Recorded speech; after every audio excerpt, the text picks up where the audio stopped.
अस्सलाम वालेकुम नाज़रीन, आपका मेज़बान यासिर शामी आपकी खिदमत में हाजिर है और आप देख रहे हैं डेली पाकिस्तान। इस वक्त मैं चिन्योट की तहसील बुआना में मौजूद हूँ, जहाँ पर ये एक मेहनत कश एक गरीब आदमी जिसकी उम्र 25 साल है, 2 बच्चों का बाप है, ये पट्टे काट रहा था सुबह फजर के वक्त 5:30 बजे के वहाँ के अमीर लोग जिनको जागीरदार कहते हैं वो लोग आए और उन्होंने आकर इसका कान और इसका नाक बेदर्दी से काट दिया है।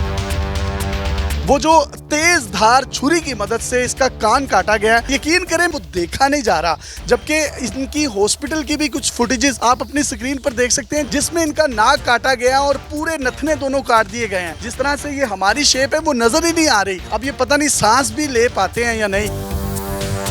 इनका कहना यह है कि वो 6-7 लोग आए, मैं फजर के वक्त जब पट्टे काट रहा था तो उन्होंने आकर मुझे लातों मुक्कों घूंसों से मारना शुरू कर दिया। उसके बाद उनके पास कुल्हाड़ियाँ थी, तेज धार चाकू थे और एक तेज धार छुरी की मदद से इनका नाक कान काट कर उसको वहाँ फेंक दिया गया और उसके बाद वो वहाँ इसके सीने पर पाँव रखकर भंगड़े डालते रहे।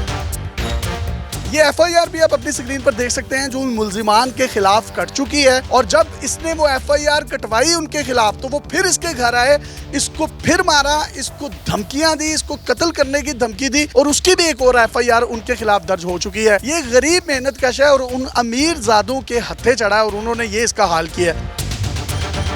क्या था मुआवजा, क्या था? गैरत के नाम पे, शक की बिना पे। उधर कुछ भी नहीं था, वो कहते थे कि हमारी लड़की के साथ है, ये वो है। उधर मौके पे कोई चीज़ नहीं थी। आपका कोई मामला था उनकी किसी लड़की के साथ? नहीं, कोई मामला नहीं था। आपने ये वाली बात उनको बताई? मैंने उनको बोला कि उसका मेडिकल करवा लें, उसको चेक करवा लें। कितने लोग थे ये जो आए थे? वो 6 लोग थे। क्या किया उन्होंने आकर वहाँ पर? कुल्हाड़ी और सोटों के साथ उन्होंने मुझे मारा। फिर मार के फिर वो मेरे ऊपर बैठ गए और मेरे ऊपर बैठ के उन्होंने ये नाक और कान काटा है। आपकी आंखों के सामने नाक और कान वो वहीं पर खेतों में ही पड़ा था? जी, कान उधर ही पड़ा था। आपकी क्या कैफियत थी उस वक्त, उस तकलीफ को देख के? अपने ही जिस्म के अज़ा को अपने ही सामने आप खेतों में पड़ा देख रहे हैं। बिल्कुल जी, उस वक्त मैं बहुत निडाल था। वज़ीर आला पंजाब से या वज़ीर आज़म पाकिस्तान से किसी से कोई रिक्वेस्ट करना चाहें तो आप कर सकते हैं। मैनू मेरा हक और मेरा इंसाफ मैनू मिलिया जाए। मैं बहुत गरीब हाँ, मेरे दिन दिहाड़े मेरे नाल जुलम होया है ते मैं इसका हक मंगदा, मैनू हक मिलिया जाए। मैं पुरजोर अपील करदा। जनाब, अगर कोई ह्यूमन राइट्स की तंजीमें इस वीडियो को हमारी देख रही हैं तो मैं उनसे हाथ जोड़ के अपील करूंगा। इनका नंबर मैं आपके साथ शेयर कर रहा हूं, स्क्रीन पर आप देख सकते हैं। आप इनसे डायरेक्टली कांटेक्ट करें। ये इंतहाई गरीब आदमी है, 2 बच्चों का बाप है। मतलब क्या बीत रही होगी इसकी बीवी पर, इसके 6 साल के बच्चे पर क्या बीत रही होगी। वही बाप जिसको वो सुबह शाम जिसके कानों के साथ, नाक के साथ, चेहरे के साथ खेलता था, वो अब उसको कान ही नहीं नजर आएगा। वो कान किस तरीके से बेदर्दी से फेंका है वहां पर।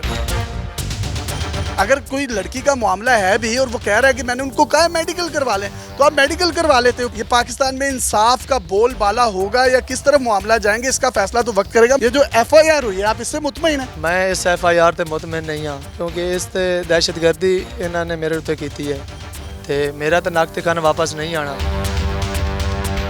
आपने पुलिस को कहा था कि 780 लगाएं? मैंने कहा था 780 लगाएं, नहीं लगी? नहीं लगी।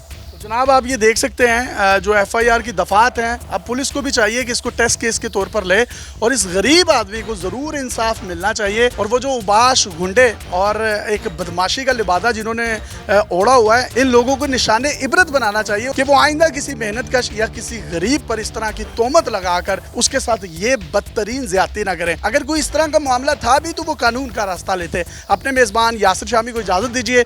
जुल्म और जुल्म के खिलाफ डेली पाकिस्तान आवाज़ बनता रहेगा। तब तक के लिए अल्लाह हाफ़िज़।